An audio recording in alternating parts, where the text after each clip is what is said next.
پاکستانیوں، یہ صرف جو بیگ صاحب ہیں وہ نہیں کہہ رہے، بلکہ جو پاکستان ہیومن رائٹس کمیشن ہے وہ بھی یہی کہہ رہا ہے کہ اس سال پنجاب میں 500 پولیس مقابلے ہوئے، جس میں 670 افراد کو ماورائے عدالت قتل کیا گیا۔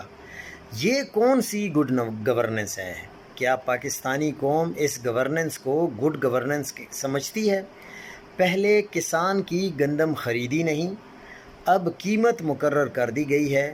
کسان نے کتنا شور مچایا، کتنے اس نے احتجاج کیے، کہاں کہاں تک وہ ذلیل نہیں ہوا، کتنا اس کو نقصان برداشت کرنا پڑا۔